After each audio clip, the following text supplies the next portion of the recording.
नमस्कार। भाई नीतीश बाबू तो पिटारा खोल दिए हैं। इस तरीके से चुनाव में जाने से पहले जो दिखा रहे हैं, इससे समझा जा सकता है कि इस चुनाव को लेकर नीतीश कितने गंभीर हैं। या यूं कहें कि पहली बार नीतीश कुमार को इस तरीके से मशक्कत करनी पड़ रही है और ऐसे योजनाओं पर मुहर लगवा रहे हैं जिन योजनाओं की संभावनाएं फिलहाल दूर दूर तक नहीं है। वैसे खाता में पैसा तो जाना शुरू हो गया खटाखट खटाखट खटाखट।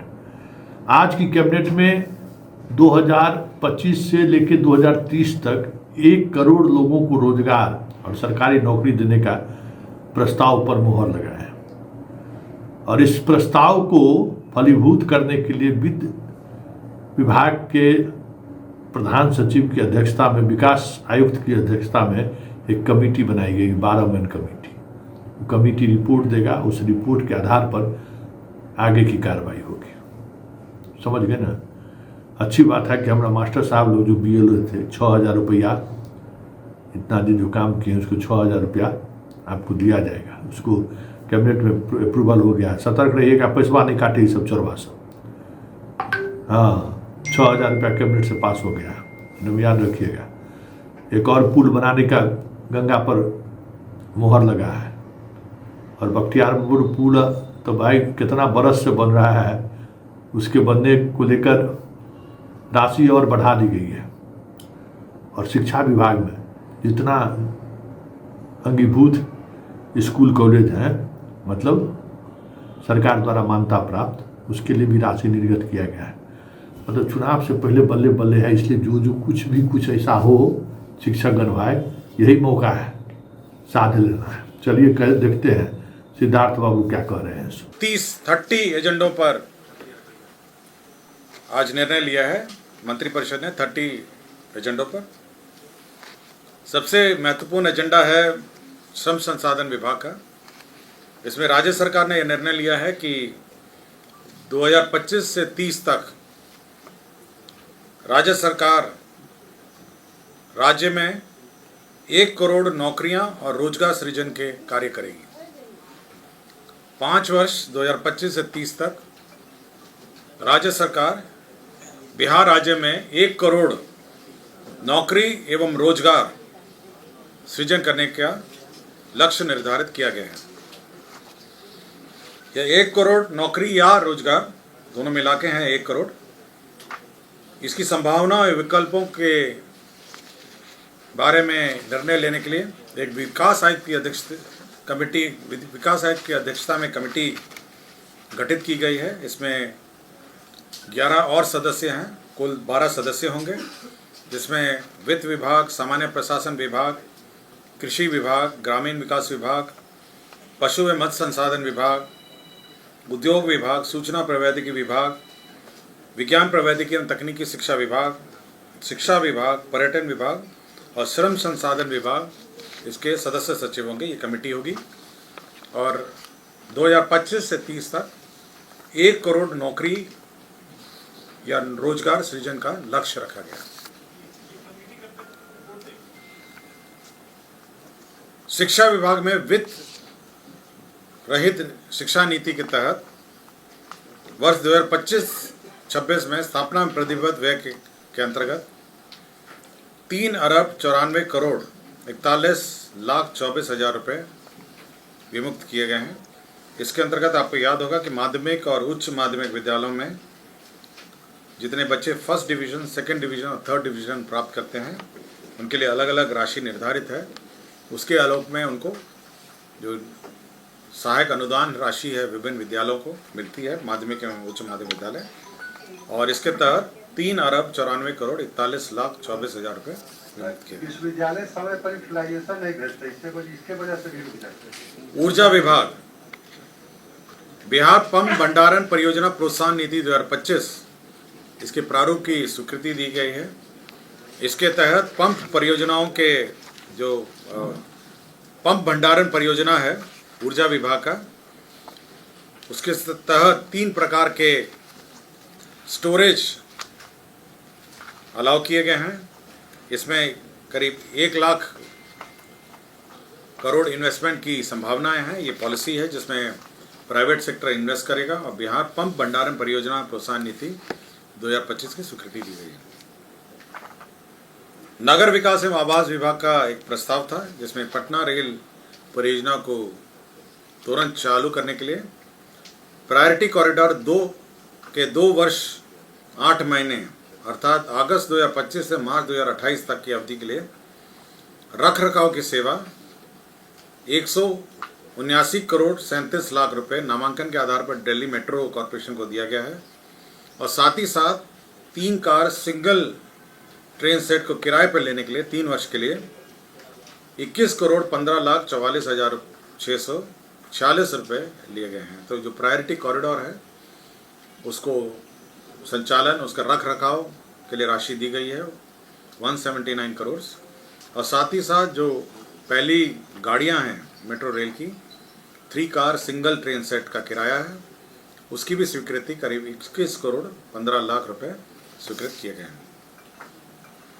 पथ निर्माण विभाग की महत्वपूर्ण योजनाएं हैं। पूर्णिया जिला अंतर्गत रानी पत्रा पूर्णिया रेलवे स्टेशनों के बीच अवस्थित लेवल क्रॉसिंग संख्या KJ 13M रेलवे किलोमीटर 25/23 के बदले ROB के निर्माण हेतु राजंश की राशि 24 करोड़ 46 लाख 56 हजार मात्र कुल रुपए 44 करोड़ 85 लाख 56 हजार रुपये की लागत पर प्रशासनिक स्वीकृति दी गई है।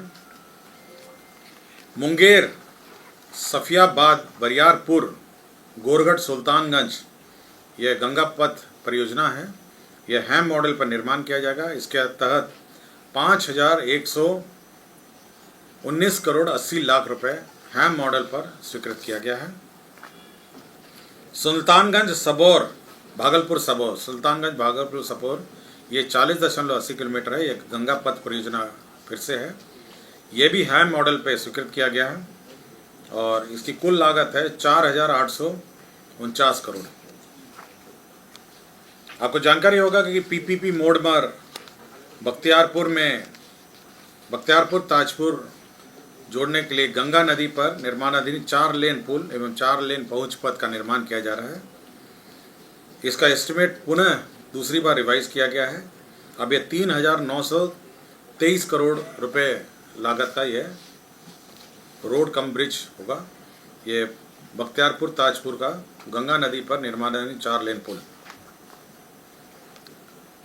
श्रम संसाधन विभाग में ही नए औद्योगिक प्रशिक्षण संस्थाओं की स्थापना अंतर्गत संचालित 81 औद्योगिक प्रशिक्षण संस्था एवं नया महिला औद्योगिक प्रशिक्षण संस्थाओं की स्थापना के लिए 3,875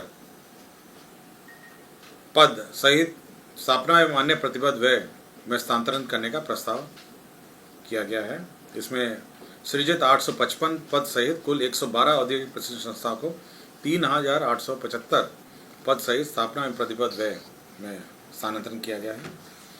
वाणिज्य कर विभाग में बिहार मूल्यवर्धन कर अधिनियम 2005 एवं राज्य माल एवं सेवा कर अधिनियम 2017 के अधीन निबंधित नॉन कॉर्पोरेट श्रेणी के करदाताओं की दुर्घटना से मृत्यु होने की स्थिति में उनके कानूनी आश्रितों को 5 लाख रुपए अनुदान की राशि दिए जाने का एक नया स्कीम चालू किया गया है जिसका नाम है बिहार व्यवसाय दुर्घटना मृत्यु अनुदान योजना 2025।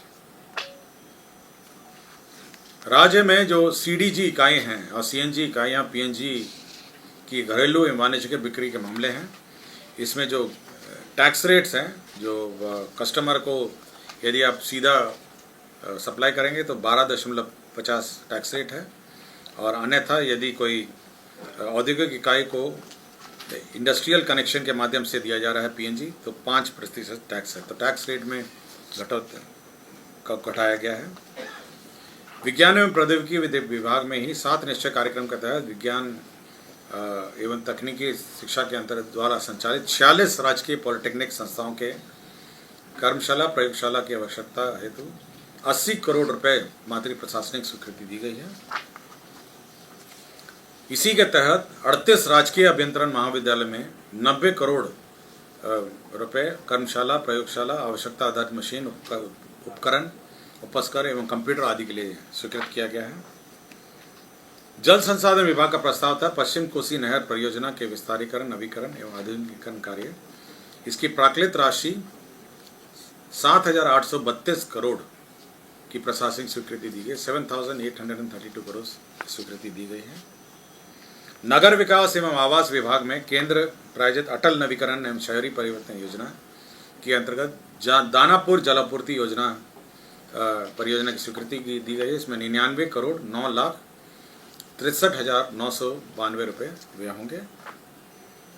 भारत निर्वाचन आयोग, आपको ये जानकारी होगा, जो विशेष गहन पुनरीक्षण कार्य किया जा रहा है, इसके तहत बीएलओ और बीएलओ सुपरवाइज़र का जो मानदेय है वो अब सुपरवाइज़रों को उनके वार्षिक मानदेय के अतिरिक्त प्रत्येक को एक मुश्त 6,000 रुपये के दर से भुगतान हेतु 51 करोड़ 68,40,000 रुपये व्यय किए जाएंगे। इसमें गृह विभाग में आपको याद होगा, पुलिस में बम निरोधक दस्ता के कर्मी हैं जो बम डिस्पोजल स्क्वाड हैं, उनका मूल वेतन का 30% प्रतिमाह जोखिम भत्ता के रूप में दिया जाएगा और ये अधिकतम 25,000 होगा। राज्य सरकार जो लोन लेती है उसके लिए एक गारंटी फंड मेंटेन रहता है और उसी गारंटी फंड के प्रस्ताव की एक अधिसूचना का प्रारूप पर स्वीकृति दी गई है। वित्त विभाग का ही प्रस्ताव था कि जो माननीय उच्च न्यायालय के CWJC 960/2024 में पारित न्यायाधीश के आलोक में बिहार न्यायिक सेवा के पदाधिकारियों को राज्य के कर्मियों के अनुरूप ही वार्षिक वेतन वृद्धि अनुमान्य की गई है। जब राज्य सरकारों को, राज्य कर्मियों को वेतन वृद्धि दी जाएगी, उसी वक्त न्यायिक सेवा के पदाधिकारियों को भी उसी डेट पर दी जाएगी। गन्ना उद्योग विभाग का ईक सेवा भर्ती एवं सेवा शर्त नियमावली संशोधन नियमावली स्वीकृत किया गया है। गृह विभाग में नर्मदेश्वर सिंह हैं चौहान, ये पुलिस निरीक्षक हैं और सेवानिवृत्त हो गए हैं और इनको भूतलक्षी प्रभाव से प्रोन्नति दी गई है और एक छाया पद उस प्रोन्नति के लिए सृजित किया गया है। लैंड ट्रांसफ़र, ज़मीन ट्रांसफ़र के मामले थे। वैशाली जिला अंतर्गत अंचल हाजीपुर में मौजा, बड़ी यूसुफपुर, दिग्गी, खुर्द, यहाँ पर केंद्रीय विद्यालय संगठन को ज़मीन दी जा रही है। शिवर जिला अंतर्गत शिवर में मौजा शिवर, थाना संख्या 163 में मंडल कारा शिवर निर्माण के लिए गृह विभाग को ज़मीन दी जा रही है। जमुई जिला अंतर्गत बरनार जलाशय परियोजना में कंपनसेटरी फॉरेस्टेशन के लिए अंचल गिदौर में वन एवं पर्यावरण विभाग को ज़मीन दी जा रही है। इसी परियोजना में जमुई जिला अंतर्गत बरनार जलाशय परियोजना में कंपनसेटरी फॉरेस्टेशन के लिए ये अंचल चकाई में ये वन एवं पर्यावरण विभाग को ज़मीन दी जा रही है। स्वास्थ्य विभाग ने 2 कर्मियों को डिसमिस किया है, 3 कर्मियों को, 4 कर्मियों को डिसमिस किया गया है, जिसमें चंद्रा कुमारी विशेषज्ञ चिकित्सा पदाधिकारी नेत्र रोग अनुमंडलीय अस्पताल मंझौल बेगूसराय, ये 5/4/2022 से लगातार अनधिकृत उपस्थित थी। डॉक्टर कृतिका सिंह सामान्य चिकित्सा पदाधिकारी प्राथमिक स्वास्थ्य केंद्र लखीसराय, ये 24/9/2020 से लगातार अनुपस्थित थी। डॉक्टर निमिषा रानी चिकित्सा पदाधिकारी शिशु रोग सदर अस्पताल जमुई, ये 15/9/2020 से लगातार अनधिकृत रूप से अनुपस्थित थी। डॉक्टर कृति किरण सामान्य चिकित्सा पदाधिकारी सामुदायिक स्वास्थ्य केंद्र हलसी, यह भी 15/9/2020 से लगातार अनधिकृत रूप से अनुपस्थित।